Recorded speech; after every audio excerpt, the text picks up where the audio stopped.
My fiancé declared, "I'm not moving to that boring small town for your job." I replied, "I understand."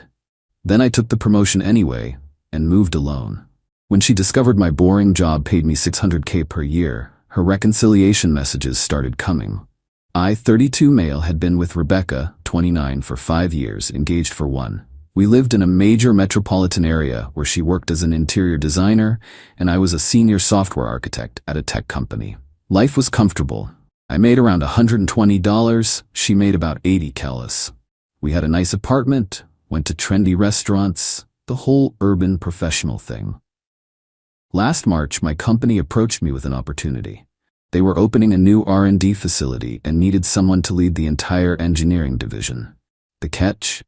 It was in what Rebecca would call the middle of nowhere, a town of about 30,000 people, 3 hours from any major city. The compensation package was insane. $450K base, potential bonuses up to $150K, full relocation package, and equity that could be worth millions if the facility succeeded.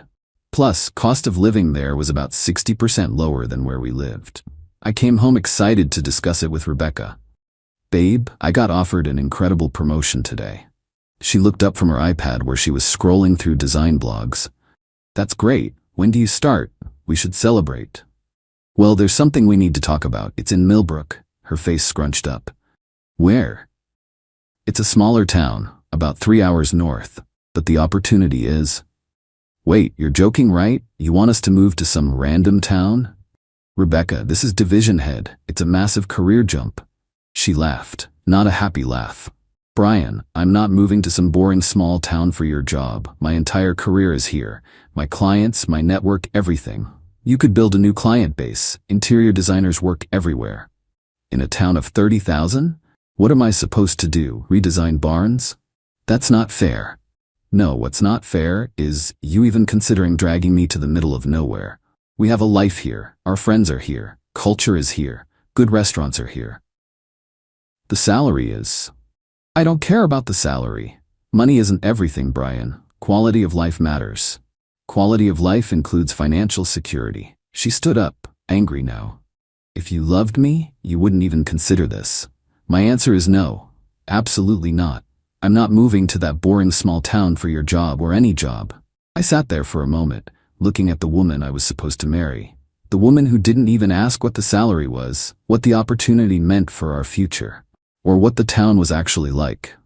"I understand," I said quietly. "Good. Now can we please drop this?"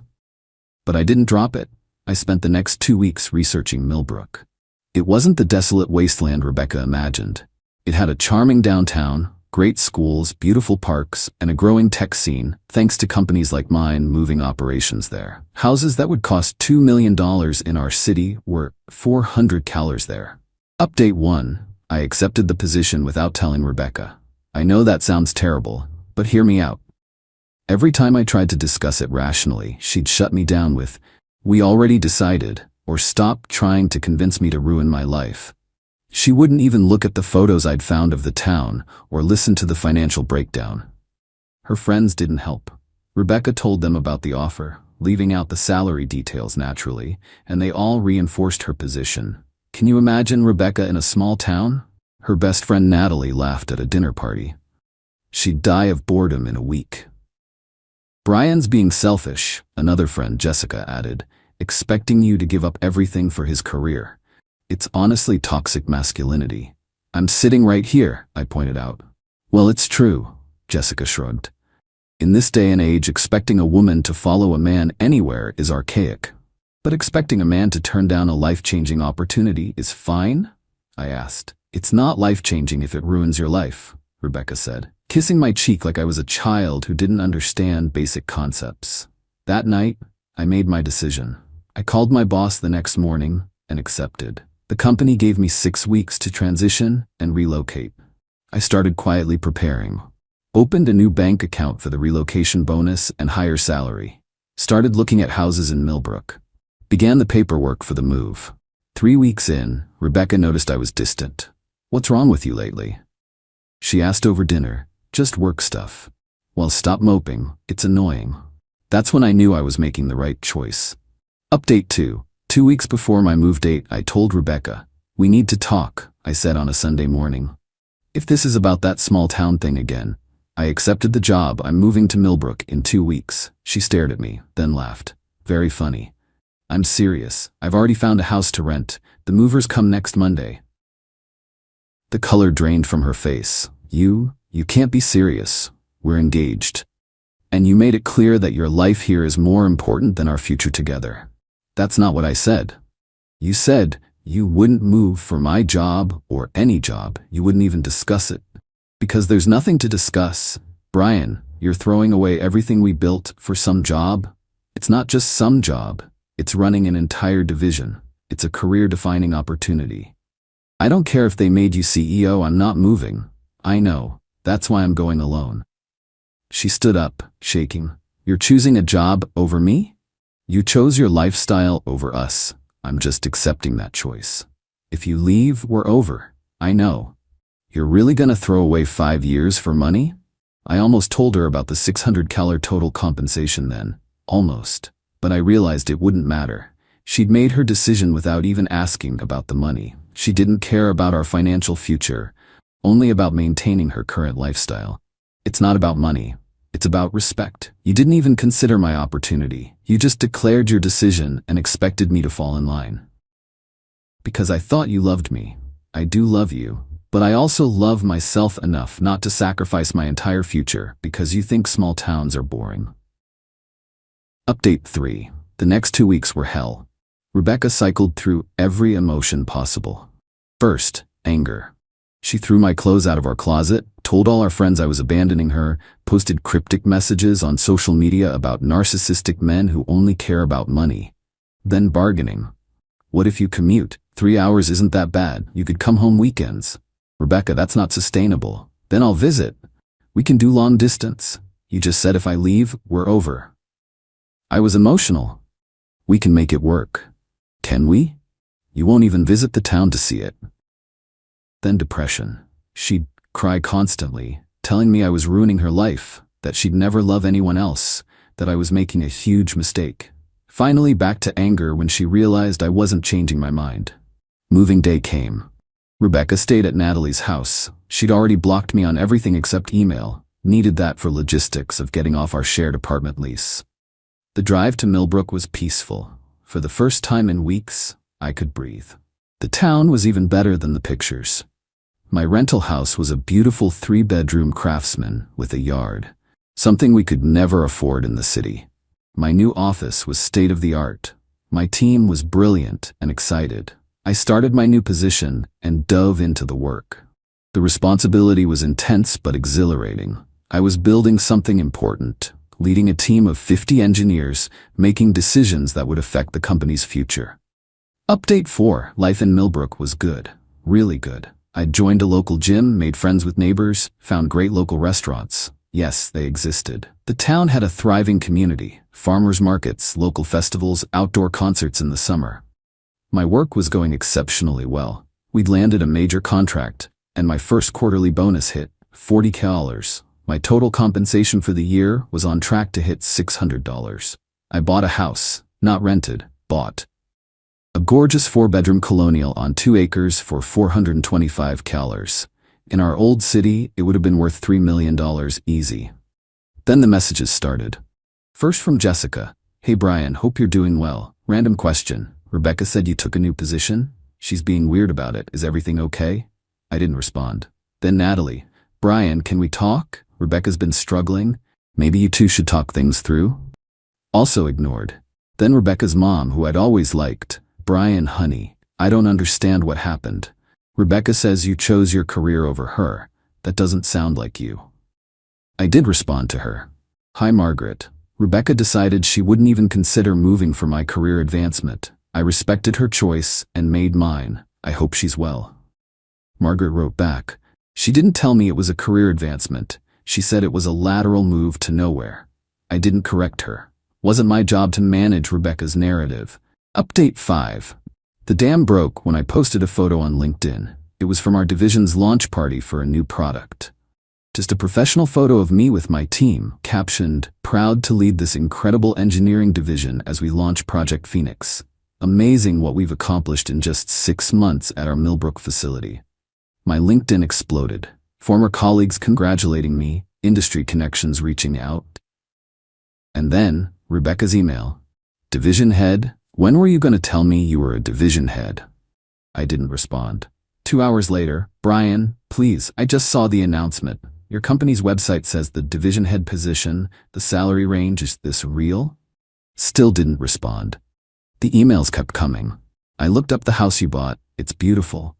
Jessica drove through Millbrook last week. She said it's actually really nice.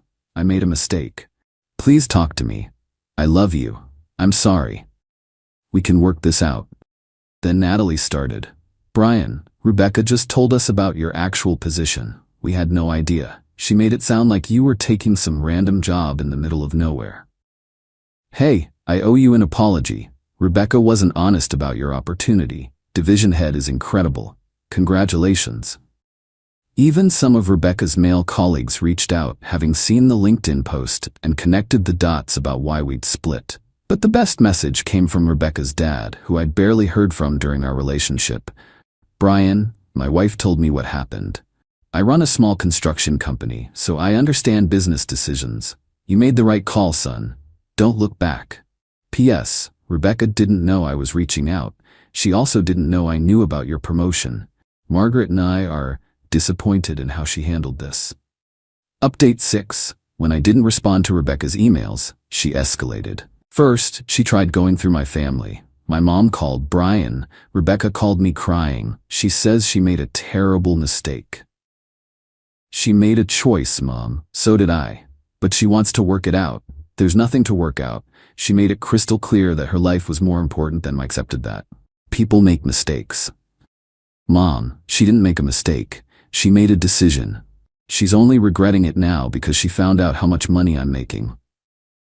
How much are you making? Including bonuses? About $600. Silence. Then, oh my, and she didn't know? She didn't ask, didn't care, said money wasn't everything. I see. Well, I always thought she was a bit materialistic. Now you tell me. Rebecca tried flying to Millbrook. Yeah, she actually showed up. I was at a coffee shop downtown on a Saturday when she walked in. She looked different. Designer clothes replaced with jeans and a simple sweater, like she was trying to look small-town appropriate. Hi, Brian. Rebecca, how did you find me? Your neighbor told me you come here on Saturdays. You talked to my neighbors? I had to. You wouldn't answer my emails. Because we have nothing to discuss. We have everything to discuss. Brian, I love you. I made a mistake. You didn't make a mistake. You made it very clear that moving here would ruin your life. Direct quote. I didn't know. Didn't know what? How much money I'd make. What the town was like. You didn't know because you didn't care to ask. That's not fair. Rebecca, you called me selfish. You let your friends call me toxic. You said I was choosing money over you. You threw my clothes out of the closet. I was upset. And now you're here because you found out I'm making $600. That's not why. Really? Then why didn't you come 3 months ago? 6 months ago? I needed time to think. You needed time to find out what you walked away from. There's a difference. She started crying. Real tears, not the manipulative kind. Brian, please. I see it now. The house, the community, your success. We could have an amazing life here. I am having an amazing life here. Without me. That was your choice. Let me fix it. I'll move here. I'll start over. I can build a design business. There are wealthy people here who need designers, right? I researched it. There's actually demand. You researched it now, after finding out about the money. It's not about the money. Rebecca, 2 weeks ago you posted on Instagram about small-town people with small-town minds. You were talking about here, weren't you? She went pale. You saw that? Natalie sent it to me. She thought I should know what you were saying. I was bitter. You were honest. You think you're better than people here. You'd be miserable, and you'd make me miserable. Again. I've changed. No, your circumstances have changed. You found out what you gave up, and now you want it. But you don't want me, Rebecca. You want the life my success could give you. Update 7. When emotional manipulation didn't work, Rebecca went legal. I got a letter from a lawyer claiming I owed Rebecca compensation for financial damages incurred due to relationship dissolution under false pretenses. Their argument?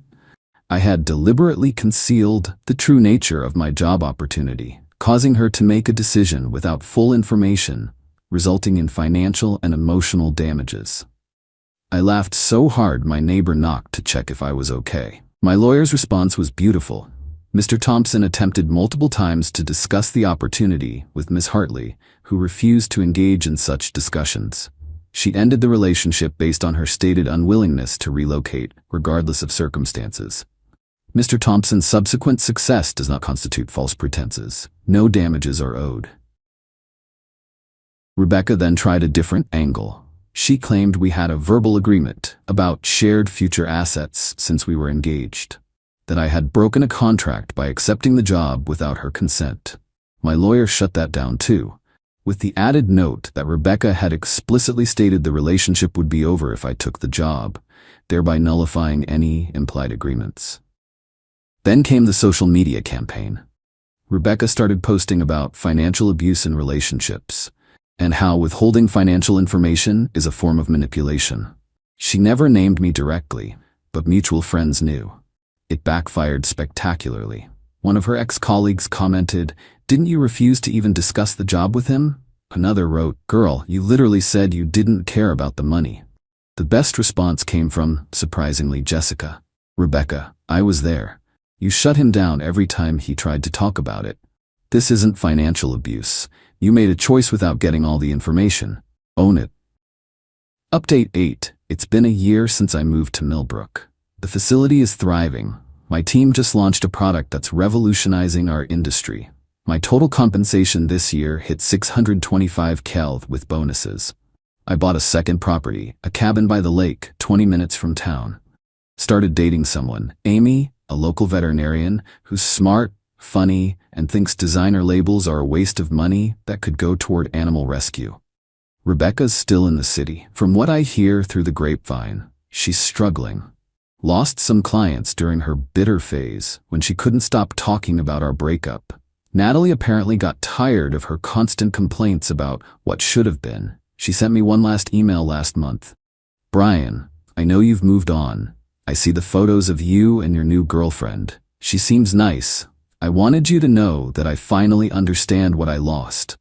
Not the money, though I won't lie, that stings. But I lost someone who was willing to build a future, and I was too shallow to see it. You were right.